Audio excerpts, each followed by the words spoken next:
Salut à vous, bien-aimés dans le Seigneur. Nous vous bénissons de la part de Dieu notre Père, par Jésus-Christ, le seul Seigneur, le seul Sauveur.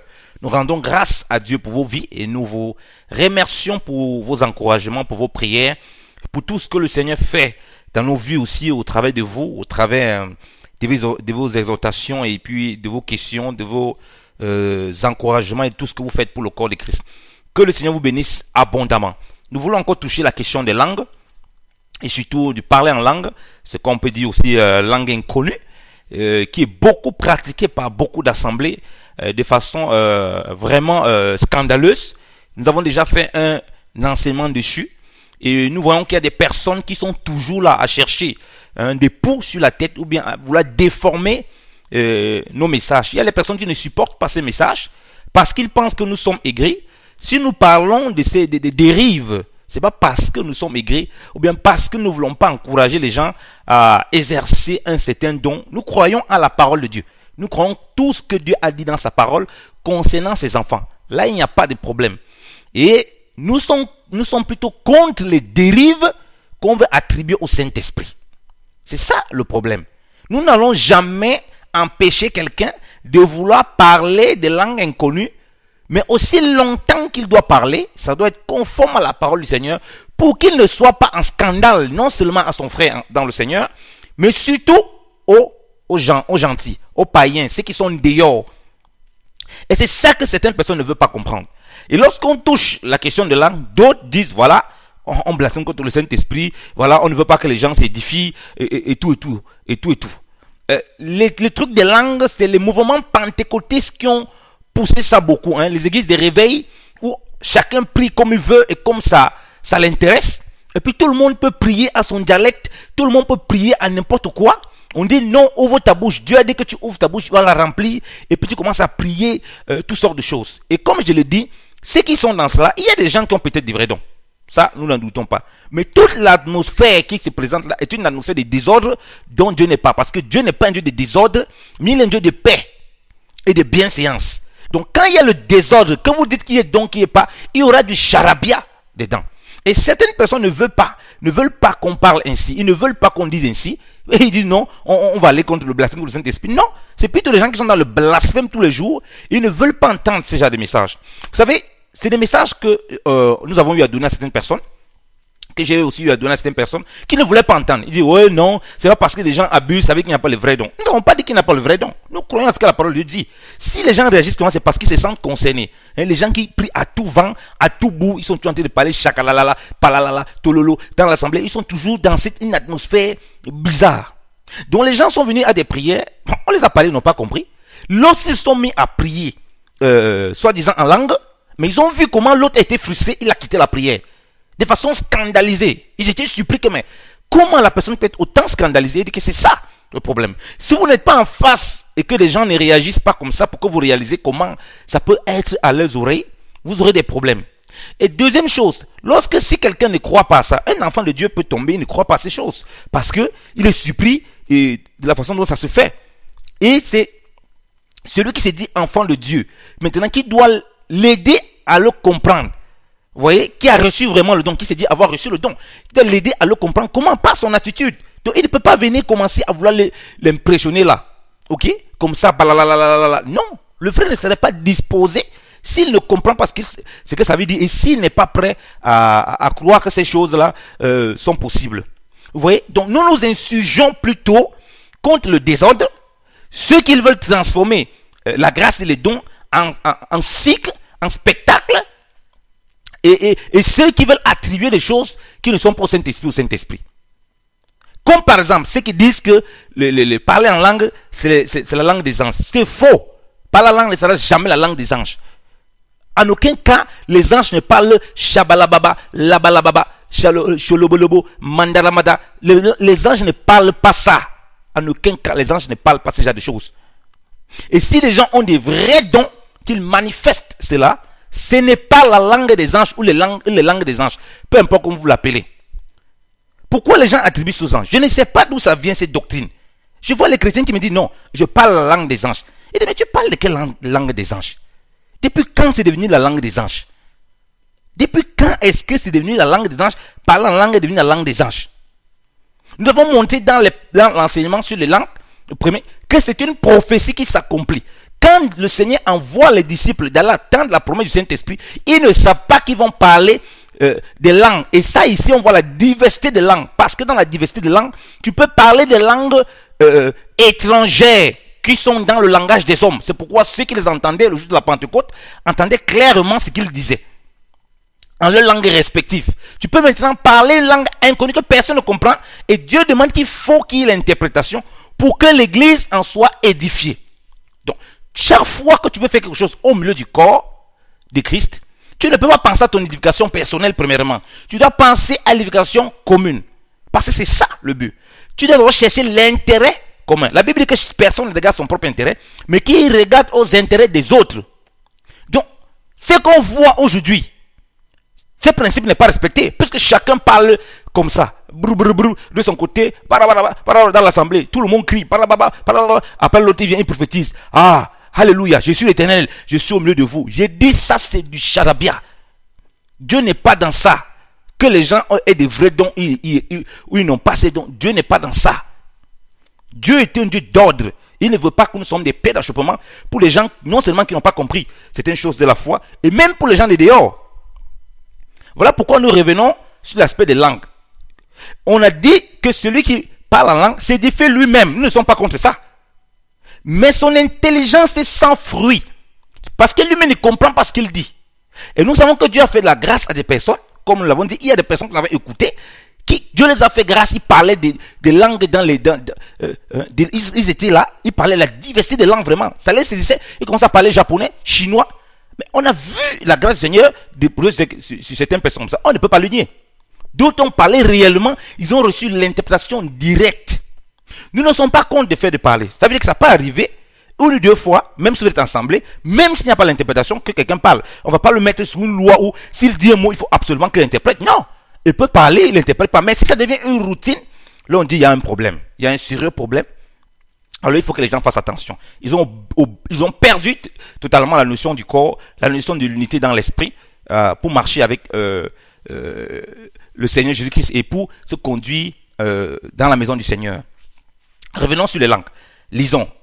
On est à 1 Corinthiens 14. La parole dit ceci. Recherchez la charité, désirez avec ardeur les dons spirituels, mais surtout de prophétiser. Il dit recherchez la charité. Désirez avec ardeur les dons spirituels, mais surtout de prophétiser. Maintenant, beaucoup de personnes disent désirer avec ardeur les dons spirituels, mais surtout de prophétiser. Ça veut dire qu'on peut aussi désirer les langues. Ok? Si vous voulez, vous prenez ça comme ça, que vous pouvez désirer les langues. Mais nous allons voir plus tard que Paul n'a jamais demandé de désirer les langues. Il dit que vous devez désirer, vous devez rechercher la charité. C'est ça qui doit animer. Quand c'est la charité, c'est quoi? La charité, c'est pour soi-même. C'est les uns les autres. C'est en faisant la charité les uns les autres qu'on fait aussi la charité pour soi-même. Ok? Il dit désirer le don de prophétie. Pourquoi? Il explique. 2. Parce que celui qui parle une langue inconnue ne parle point aux hommes, mais à Dieu. Car personne ne l'entend et les mystères qu'il prononce ne sont que pour lui. Amen. Il explique très bien pourquoi ces chrétiens doivent chercher la charité, les dons spirituels, surtout de prophétiser. Il explique bien là, parce que celui qui parle une langue inconnue, ou bien parle en langue, il ne parle point aux hommes, mais à Dieu. Et personne ne l'entend, ou bien personne ne le comprend. Donc même les anges ne comprennent pas ce qu'il dit. Comment ça peut être la langue des anges? Alors qu'on dit que ce qu'il prononce, il ne parle pas aux hommes, mais à Dieu seulement. Donc il n'y a que Dieu qui comprend ce qu'il dit. Ceci est évident, parce que la parole nous dit par la bouche de Pierre que les anges désirent plonger les regards dans l'évangile que nous annonçons. Or, dans l'évangile, nous prononçons le mystère. Nous révélons le mystère de Dieu qui était caché depuis la fondation, donc dans les siècles à venir, qui était révélé un peu aux prophètes d'avant la grâce et qui nous était pleinement révélé à l'église. Comment les anges peuvent plonger les regards dans quelque chose qu'ils comprennent déjà? Dans quelque chose qui est la langue. Ça n'a pas de sens. Lisons 1 Pierre pour comprendre ça. 1 Pierre 1. Par rapport à l'évangile. L'évangile était un mystère qui était donné. La Bible parle du mystère de Christ. La Bible parle du mystère de Christ et de l'église. Les anges eux-mêmes, en tant que serviteurs avec nous, ils sont émerveillés lorsqu'ils nous entendent prêcher l'évangile, révéler le mystère de Dieu. Eh bien, si c'est, on parle déjà et que c'est la langue des anges, mais autant mieux s'asseoir quelque part, commencer à causer avec les anges en ce patois. Donc, le patois des anges. Donc, ce n'est pas le patois des anges. Donc, il faut que les gens arrêtent de dire des hérésies et des inepties parce qu'ils veulent justifier leur dérive.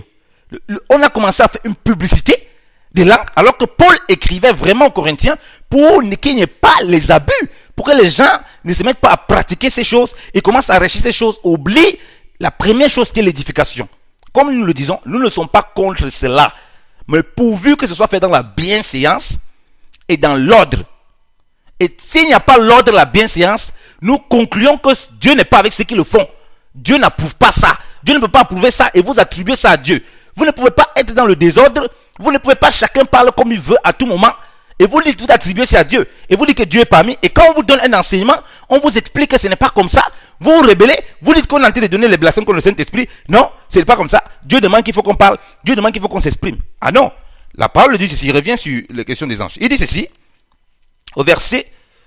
à partir du verset 10. Duquel salue, 1 Pierre 1 à partir du verset 10. Duquel salue, les prophètes qui ont prophétisé de la grâce qui était réservée pour vous, ce sont en qui ils l'ont diligemment recherché. Recherchant soigneusement quand et en quel temps l'esprit prophétique de Christ qui était en eux, rendant par avance témoignage, déclarait les souffrances qui devaient arriver à Christ et la gloire qui les devait suivre. Il leur fut révélé que ce n'était pas pour eux-mêmes, mais pour nous qu'ils administraient ces choses, lesquelles ceux qui vous ont prêché l'évangile par le Saint-Esprit envoyé du ciel vous ont maintenant annoncé, et dans lesquels les anges désirent regarder jusqu'à fond. Jusqu'à fond. Alléluia. Oh Seigneur, merci pour cette traduction, David Martin. Dans lesquels les anges désirent plonger les regards, regarder jusqu'au fond. Comment les anges peuvent désirer plonger les regards si vous dites que vous parlez la langue des anges? Première chose, première confusion dans laquelle vous êtes, ceux qui enseignent ça sont déjà. Deuxième confusion dans laquelle vous mettez le peuple, c'est que vous oubliez, bien évidemment, le Seigneur, qu'il y a deux types d'anges maintenant. Deux catégories.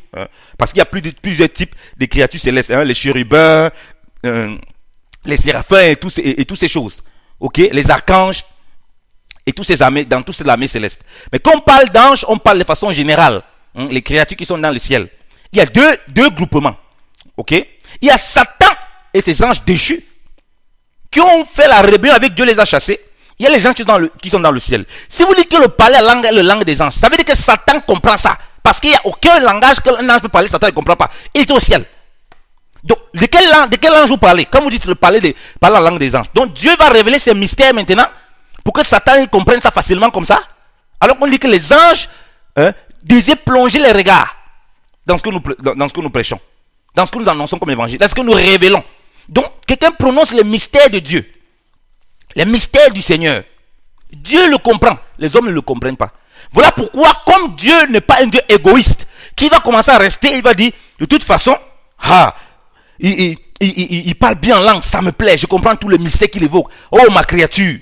Non, Dieu n'est pas un Dieu égoïste. Il dit que bien que je sois le seul à comprendre, je veux que le peuple aussi comprenne. Parce que c'est pour le peuple que l'évangile a été donné, afin que les anges aussi glorifient Dieu dans le ciel et que les anges plongent les regards là-dessus aussi. Alléluia. Donc, on revient dans 1 Corinthiens 14, verset 2. Celui qui parle une langue inconnue ne parle pas aux hommes, mais à Dieu, car personne ne l'entend. Et les mystères qu'il prononce ne sont que pour lui. Mais celui qui prophétise édifie l'église, édifie, exhorte et console les hommes qui l'entendent. Celui qui parle une langue inconnue, ou bien parle la langue, s'édifie lui-même, mais celui qui prophétise édifie l'église. Vous voyez? Donc, quand on lui recherchait la charité, désirer avec les dons spirituels, c'est toujours pour édifier l'église. Voilà pourquoi Paul voulait que ceux qui parlent en langue, ceux qui parlent les langues inconnues, qu'ils parlent une langue de telle sorte que il y a l'interprétation pour que ce soit au même degré que la prophétie, afin que l'église entière ait, bien aimé dans le Seigneur, ait l'édification, que ce ne soit pas un truc personnel. Et en plus, il va plus loin, il dit que ces mystères sont pour lui, mais le problème c'est que, bien que ces mystères sont pour lui, son intelligence est sans fruit. Mais maintenant, nous reconnaissons aussi, dans l'expérience de la grâce que Dieu a donné à beaucoup de bien-aimés dans le Seigneur, il y a des personnes que lorsqu'ils se mettent peut-être dans un coin, à parler des langues inconnues, il y a des choses que Dieu leur révèle. Peut-être il y a un événement qui va se passer. Peut-être il y a une chose que Dieu va lui révéler en vision, en songe, je ne sais pas, par révélation, par mystère, par prophétie, je ne sais pas. Dieu lui peut lui révéler. D'autres n'interprètent pas. Dieu lui révèle quelque chose. Ok? Mais la plupart du temps, Dieu va aussi le faire en privé. Mais devant l'assemblée, au milieu des frères et sœurs, que ça se fasse de cette façon, avec routine, alors on s'est dit qu'il y a un problème. Il y a un problème. Et la parole de Dieu, c'est ici. Je continue à lire. Il dit, verset 5. Je dis bien que vous parlez tous diverses langues, ou bien des langues, mais beaucoup plus que vous parliez, que vous prophétisez. Parce que celui qui prophétise est plus grand que celui qui parle diverses langues. Si ce n'est qu'il interprète afin que l'Église en reçoive de l'édification. Il dit que, je disais bien que vous parlez, donc il n'y a pas un problème. Si vous avez les langues, parlez. Mais voilà ce que je veux principalement, c'est que les gens ils prophétisent. S'ils prophétisent, ils sont au-dessus de ceux qui parlent en langue. Parce qu'ils parlent, il n'y a pas l'interprétation. Et si ils interprètent, alors l'Église en reçoit l'édification. Là, ça devient au même rang que la prophétie. Ok? Nous n'allons pas interdire les gens s'ils veulent parler des langues, si Dieu les a inspirés. Mais nous n'allons jamais les encourager comme on voit en Afrique. Je vais en Afrique, je vais un peu partout, surtout en Afrique. Il y a un programme de recherche des langues. Oh, tu vois quelqu'un dit dans la semaine, le mardi c'est la recherche du Saint-Esprit, mercredi recherche du Saint-Esprit accompagné des signes. Donc il doit parler les globo-lokoto, soko-lokoto. Donc il pas seulement rechercher ça. Et c'est ce que Paul dit là. Je dis, il n'y a pas de problème que vous parlez en langue, puisque vous avez ces dons. Ok? Puisque vous avez ça, ceux qui l'ont, ben qu'ils parlent. Il n'y a pas de problème. Mais qu'ils interprètent, ils sont au milieu du peuple. Autrement qu'ils se taisent. Et la parole de Dieu est assez claire là-dessus. Et ce n'est pas la langue des anges. Parce que 1 Corinthiens 13 dit, quand je parlerai toutes les langues des hommes et même des anges, si je n'ai pas la charité, je suis comme les reins qui résonnent ou comme la cymbale retentissante. Mais il parle bien la langue des hommes et des anges, qui n'a rien à voir avec les langues inconnues. Absolument rien. Ou bien, je veux dire, qui n'a rien à voir avec le parler en langue. Dans les langues inconnues, de façon générale, oui, tu peux dire que voilà, peut-être tu vas parler une langue, un langage divin, un langage céleste. Moi, je ne connais pas toutes les langues qui parlent au ciel. Je n'en sais rien. Mais c'est tout simplement que l'accent que la parole de Dieu met ici, c'est que tu prononces des mystères à Dieu et que toi-même, ton intelligence est sans fruit et que tu t'édifies seulement toi-même. Donc, ça veut dire que quelque chose peut se passer, il peut y avoir des révélations pour toi, personnelles, après dans ton coin. Mais les gens ne reçoivent pas l'édification. Et Dieu ne veut pas ça. Dieu n'est pas un Dieu égoïste. Il n'a pas donné les dons premièrement pour ça. Voilà pourquoi, quand les gens commencent à abuser de cela, Paul qui parlait en langue plus que tous, dit non, il dit quelques mots. Quelques mots pour édifier, au lieu de 1000 mots, hein, au lieu d'une tonne de mots, hein, au lieu d'un conteneur de mots, dans une langue inconnue, dans une langue étrangère, dans une langue que personne ne comprend. Si quelqu'un veut aller dans une nation bien aimée dans le Seigneur, pour annoncer l'évangile, si vous allez en Chine, je prends les choses simples pour annoncer l'évangile. On parle chinois là-bas. Si vous commencez à parler votre dialecte, qui n'est pas le chinois, est-ce que les gens qui sont en face de vous vont être édifiés? Vous-même, vous comprenez ce que vous dites. Vous serez édifiés et votre intelligence sera renouvelée parce que vous êtes édifiés, vous comprenez ce que vous dites. Ok? Mais s'ils ne seront pas édifiés, vous allez chercher quoi? Vous allez chercher un interprète. Pourquoi? Pour qu'ils en soient édifiés. Voilà l'évangile. Si vous allez évangéliser, vous parlez à votre dialecte. Qui est-ce qui va vous entendre? La parole dit que la parole de Dieu dit que la foi vient ce qu'on entend de la parole de Dieu. Dieu n'a jamais parlé à un homme dans un langage qu'il ne peut pas comprendre. Quand Dieu vient, il se rabaisse toujours au même niveau de l'homme pour lui parler. Dieu, quand il vient, moi, il sait que je parle le français, l'anglais, mon dialecte, principalement. Quand il va me parler, il va utiliser ces trois-là. Il ne peut pas venir me parler à une langue qu'il ne comprend pas. Je ne vais rien comprendre ce qu'il dit. Donc, c'est un principe aussi simple que ça. Ça ne fait pas maintenant que je vais commencer à fabriquer des choses en attribuant ça aux anges, soi-disant parce que je bénis d'esprit, parce que je prie d'esprit. Ce n'est pas parce que la parole de Dieu dit que lorsqu'on parle des langues inconnues, on est en train de prier en esprit, on est en train de bénir d'esprit. Ça veut dire que c'est un langage spirituel. Comme c'est un langage spirituel, alors c'est les anges qui parlent aussi. Les anges sont des esprits. Ça veut dire que c'est la langue des anges. Ce n'est pas la langue des anges. Les anges ne connaissent pas ça. Je ne sais pas ce qu'ils parlent, je ne sais pas comment on appelle ça. Quand un ange parle, il n'interprète pas pourquoi notre ange comprend. Alors qu'ici, on lui dit qu'il faut l'interprétation.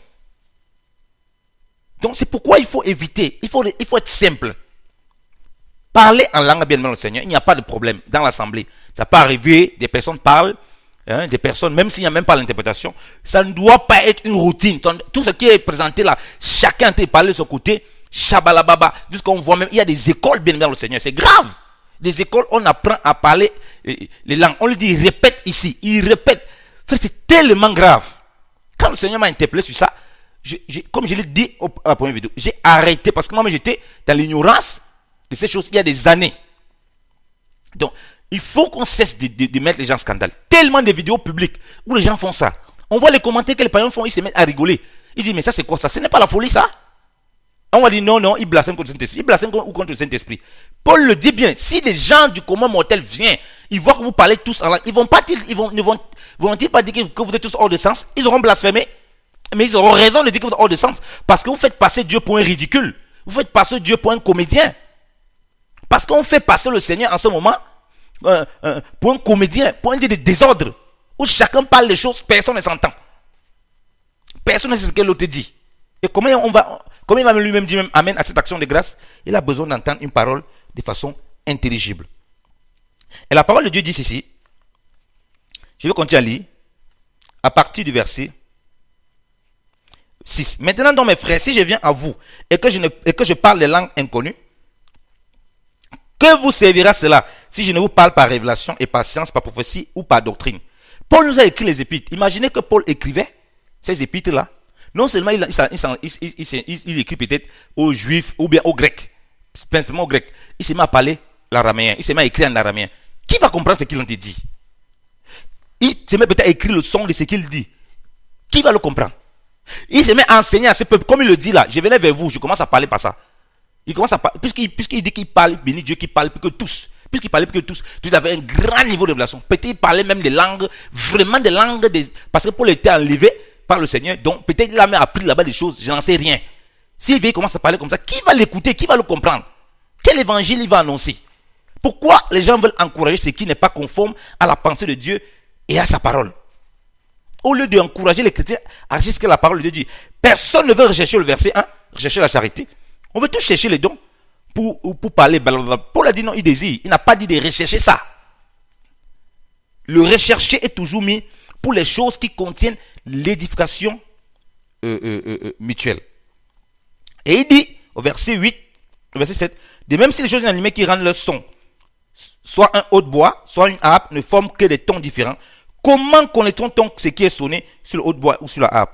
Si la trompette rend un son qu'on n'entend pas, qui est-ce qui se prépare à la bataille? De même si vous prononcez dans votre langue une parole qui puisse être entendue, qui puisse être entendue, comment entendons-on ce qui se dit? Car vous parlerez en l'air. Donc vous parlez en l'air. Il y a selon qu'il se rencontre tant de divers sons dans le monde, et cependant aucun de ces sons n'est muet. On fait comprendre quelqu'un qui parle, s'il parle, il y a un son, si le son n'est pas compréhensible, c'est comme si ça ne vaut pas la peine. C'est comme s'il est muet. Ok? Il dit, mais si je ne sais point ce que veut signifier par la parole, je serai barbare à celui qui parle. Et celui qui parle me sera barbare. Donc il dit qu'on est dans la barbarie. Il serait comme un insensé, comme un fou à celui-là à qui je parle. Donc voilà ce que la parole de Dieu dit. On parle de barbare, vous mangez, on parle de barbarie. Donc quand on dit que ça devient du charabia, ce n'est pas l'amusement. La parole de Dieu qu'on passe à la barbarie. À moins que vous régniez les Écritures et que vous mettez vous-même en anathème en voulant attribuer des comportements sous prétexte de l'esprit, sous prétexte des dons, c'est un comportement au Saint-Esprit. Donc, nous vous encourageons en assemblée à désirer avec ardeur le don de prophétiser, surtout rechercher la charité et de rechercher les dons spirituels. Maintenant, si vous parlez des langues, il n'y a pas de problème. Que Dieu donne l'interprétation pour l'édification de l'église. Autrement, taisez-vous, rentrez chez vous, vous priez comme ça. Si vous êtes avec des personnes ou bien des frères qui vous comprennent, vous pouvez aussi, vous êtes libre entre vous, vous priez. Mais faites attention d'être en scandale pour des frères et sœurs. Ce n'est pas tout le monde qui est encore compris à votre niveau. Ce n'est pas tout le monde qui est prêt à écouter ça. On voit des prédicateurs et quelque chose que je ne supporte pas du tout. Ils commencent l'enseignement. Pendant qu'ils commencent l'enseignement, il tombe, il commence à parler en chalabababa. Il revient encore dans l'enseignement en français. Il commence à parler, il revient maintenant en congolais. Après, il revient encore en anglais. Il retourne encore en langue. Mais, bien aimé dans le Seigneur, comment vous voulez que quelqu'un qui écoute le message, un message, l'évangile, il y en a qui écoutent une prédication, il cherche le Seigneur, il entend vous parler en anglais. Après, vous switchez à une langue qu'il ne connaît pas. Il n'y a pas d'interprétation. Vous revenez encore en anglais, et puis vous continuez. À un moment, vous repassez encore chalabalaba. Mais vous-même, soyons honnêtes. Il ne va pas trouver qu'il y a quelque chose qui ne va pas. Donc, même les prédicateurs font ça avec l'enseignement. Donc, ils sont même quittés dans la prière. Ils ont ramené ça dans l'enseignement. Dans la parole. Ça, c'est du spectacle et du charabia. Que tu aies un vrai don ou pas, moi je dis c'est du charabia. Parce que la parole dit que tu es comme un barbare. Donc, cessons la barbarie au milieu du peuple de Dieu. Et faisons les choses avec humilité et simplicité. Dieu n'est pas un Dieu de désordre. Il est un Dieu d'ordre. Il dit, maintenant, de même, je lis à partir du verset 12. Ainsi, puisque vous désirez avec ardeur des dons spirituels, cherchez d'en avoir abondamment pour l'édification de l'église. Comme je l'ai dit. Paul n'a jamais encouragé les chrétiens à chercher des choses pour eux-mêmes. Jamais. Il n'a jamais prêché l'évangile. Mais il dit que bon, si vous avez des dons qui sont l'éducation personnelle, il n'y a pas de problème. Cherchez à en avoir pour l'église. Ça veut dire que si je parle les langues, ou bien des langues inconnues, j'ai des mystères des langues, que Dieu m'a fait grâce, je dois chercher pour que ce soit pour l'éducation de l'église. Ça veut dire que s'il n'y a pas l'interprétation de ces choses, c'est ça que je dois commencer à désirer. Et non désirer le fait de parler en langue. Je dois, ce qui doit m'animer, c'est désirer de l'interprétation. Mais ce n'est pas ce qui anime les gens. Les gens, ce qui les anime, c'est désirer de parler en langue ou désirer l'interprétation de ce qu'ils ont reçu. Donc s'ils ont vraiment reçu, il doit se taire dans son coin, chercher de tout son cœur que Dieu lui donne l'interprétation pour l'édification. Mais ce n'est pas, c'est le contraire que les gens font aujourd'hui. Ils recherchent plutôt les langues et non l'interprétation. Parce que ceux qui recherchent l'interprétation, c'est ceux qui ont reçu le don sans se casser la tête, sans commencer à faire de la gymnastique. À la Pentecôte, les gens ont reçu sans faire de la gymnastique. Rechercher, les parler. Pourquoi faire? Laisse, Dieu va te donner, mon frère. Dieu va te donner, ma soeur. Mais toi, cherche d'abord pour l'éducation de l'église. Ok? Faut chercher à prophétie. On a parlé de la charité. On a parlé de plusieurs autres choses que le Seigneur peut manifester, mais pour que ce soit utile pour le corps de Christ. Maintenant, si Dieu te fait grâce et que tu parles les choses, que tu bénis en esprit, que tu chantes même, tu fais des trucs, ben gloire à Dieu. Mais pourvu, bien aimé dans le Seigneur, lorsque tu es au milieu du peuple, qui est l'interprétation, pour qu'on ne rentre pas dans la confusion et que nous puissions dire Amen à ton action de grâce. Parce que la prière est l'action de grâce. L'action de grâce, la prière fait partie de l'action de grâce. C'est une action de grâce aussi. Ok? Donc, il faut ça bien aimer dans le Seigneur. Et il dit, ceci bien aimé dans le Seigneur, à partir du verset 13. C'est pourquoi celui qui parle une langue inconnue, prie de telle sorte qu'il interprète. Car si j'ai pris une langue inconnue, mon esprit prie, mais l'intelligence que j'ai est sans fruit. Or, la parole de Dieu nous demande d'avoir l'intelligence renouvelée pour ne pas se conformer au siècle présent. Voilà pourquoi vous voyez les gens, ils ont pris la langue chalalala, mais ils aiment encore le monde même plus qu'auparavant. Non, plus ils prient chalala, ils aiment tout le monde. Il y a encore plus de méchanceté. Le manque de pardon est là. Il n'y a pas la recherche de la charité. Dieu connaît les faiblesses que nous avons. Et le plus grand commandement que le Seigneur nous a donné, aime ton prochain comme toi-même.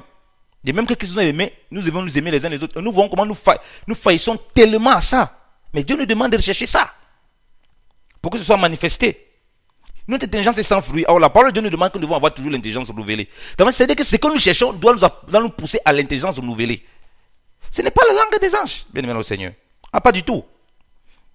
Et il dit, quoi donc? Je prierai d'esprit, verset 15, mais je prierai aussi d'une manière à être entendu. Je chanterai d'esprit, mais je chanterai aussi d'une manière à être entendu. Autrement, si tu bénis d'esprit, comment celui qui est du simple peuple dira-t-il Amen à ton action de grâce, puisqu'il ne sait, autant pour moi, puisqu'il ne sait ce que tu dis.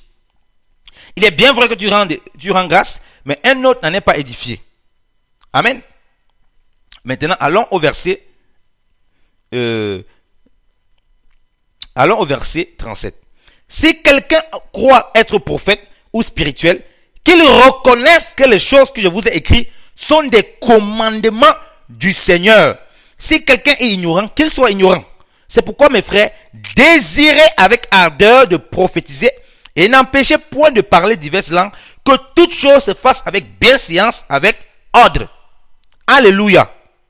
Il dit, si quelqu'un croit être prophète ou spirituel, qu'il reconnaisse ce que je vous instruis par rapport à tout ce vacarme, à tous ces désordres, à tout le monde qui se met à parler, à prier, même tous ensemble, brrr, chacun prophétise de son côté, tout le monde prophétise. 5 personnes ont prophétisé en même temps, 10 personnes. Tout ça, il dit non. Les recommandations du Seigneur sont là pour qu'il n'y ait pas de désordre, qu'il n'y ait pas de scandale, parce que Dieu n'est pas un Dieu de désordre pour foutre la pagaille. Et quand quelqu'un voit ça, il a peur. Il dit, mais je ne vais pas entrer là, on dirait que c'est une secte. Et avant que le Seigneur ne nous touche, quand on voit ces choses, nous-mêmes, on était effrayés, on dit, mais ça c'est quoi? Et nous-mêmes, quand on a cru, on nous a fait comprendre, non, c'est comme ça. Mais en scrutant les Écritures, on s'est rendu compte, non, c'est pas comme ça. Dieu ne veut pas ça. Paul rappelle que ce sont des commandements du Seigneur. Pourquoi? Pour juste que tout se fasse bien, que se fasse avec bienséance, avec ordre. Et il dit encore, il précise encore, désirez avec ardeur de prophétiser. Donc, c'est que vous devez désirer. Et il dit, n'empêchez point. Donc, on ne doit pas empêcher. Mais pourvu que ce soit fait dans l'ordre. Pourvu qu'il y ait l'interprétation. Pourvu que ça ne devienne pas l'abus. Même quand il n'y a pas d'interprétation. Parce que ça peut arriver. On a dit, il ne faut pas mettre les gens sous la loi. Ça peut arriver que les frères et sœurs parlent quelquefois et il n'y a pas l'interprétation. On ne va pas lui dire, frère, il faut interpréter ce que tu dis. Non. Mais si ça va s'installer comme routine, on dit non, attention. Et si on veut installer ça comme doctrine, selon laquelle c'est la langue des anges, on dit non. Ça c'est faux, c'est une fausseté. C'est pour justifier donc. Ça veut dire que quoi, quand un prédicateur est en train de prêcher, après il switch en langue, il est en train de parler avec les anges.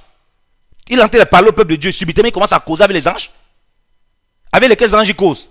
Parce qu'il y a plusieurs. Il y a ceux qui sont déchus, il y a ceux qui savent le Seigneur. Voilà pourquoi Satan rentre comme s'il commence à s'amuser. On a vu des gens tellement ils font ça dans les assemblées. Un enfant rentre à la maison. On a vu les enfants de 2 ans, ils commencent aussi à parler. Shalababa. Il a écouté partout ça. Il a passé à écouter toutes ces choses. Et il répète. On dit non, il n'y a plus le don. Ce n'est pas le don. Vraiment, on est en train de faire des choses terribles. Et on va rendre des comptes au Seigneur. Donc, vous dites prédicateur. Moi, j'écris à beaucoup de bien-aimés dans le Seigneur par rapport à ça. Qui apportent la parole de Dieu. J'ai écrit en privé pour le dire. Ce que vous faites, vous allez rendre des comptes au Seigneur. C'est très grave devant les yeux du Seigneur. Ça, vous entraînez les gens à vous imiter. Parce que vous êtes là, vous voulez prier pour quelqu'un. Oh, apporte le malade là, il veut prier pour lui. Vous commencez à parler cholololo, palala, palala, malala, bloulou. Vous commencez à dire des choses. Les gens ils vous imitent derrière. Ça commence, il n'y a même pas le conducteur. C'est du spectacle, c'est du charabia. C'est de la barbarie. Oui, ça peut arriver, le frère, le bien-aimé parle, mais il doit faire comprendre au frère que ce n'est pas comme ça. Ça, ce n'est pas la norme. Donc, bien-aimé dans le Seigneur, nous vous encourageons vivement à désirer la charité, les dons spirituels, les meilleurs pour l'édification de l'église, et nous n'empêchons pas de parler, mais que cela se fasse avec bienséance. Et que ceux qui sont en conduite, en place de conducteurs, montrent d'abord l'exemple en ne faisant pas ça. Parce que c'est le peuple copie sur ceux qui sont devant. S'ils font des prédications, ils se mettent tout le temps à parler des langues étrangères, les gens vont les copier. Et s'ils font des prédications où ils sont calmes, ok, et puis donnent le message du Seigneur, les gens vont les écouter aussi et ils vont comprendre voilà comment ça se passe. Et si eux-mêmes quand ils prient pour des personnes, ils ne font pas du désordre, ah ben Dieu aussi va se révéler. Dieu aussi va montrer. Mais si la tête, elle est dans le désordre, il se met à prier pendant plus de 5 heures, il est là devant les gens, on le filme. Les autres aussi sont en train de suivre. On dit non, si celui qui parle en langue, qui ouvre sa bouche, d'autres qui ne peuvent pas parler, ouvre ta bouche, Dieu va remplir les mots. Ce n'est pas Dieu qui va mettre les mots dans ta bouche, mon frère. C'est la chair qui va s'installer et tu vas commencer à imiter les gens qui sont autour de toi. Donc que le Seigneur nous bénisse abondamment et qu'il vous bénisse abondamment, bien aimé dans le Seigneur. Soyons encore fortifiés en Jésus qui sont du Seigneur. Croyons à l'évangile, soyons simples comme le Seigneur dit, comme des colombes et prudents comme des serpents. Ne courons pas le risque d'attribuer l'œuvre de Dieu aux malins. Et ne courons pas le risque de tomber dans la barbarie devant le Seigneur. Parce que le but, c'est que l'église soit édifiée et aussi que les gens dehors puissent être touchés. Et Dieu veut que ce que nous disons soit au même niveau que la prophétie. C'est-à-dire que nous parlons sous inspiration divine de façon intelligible et pour que notre intelligence soit renouvelée. Que le Seigneur vous bénisse abondamment. votre frère Yannick, au nom puissant de Jésus-Christ de Nazareth. Amen.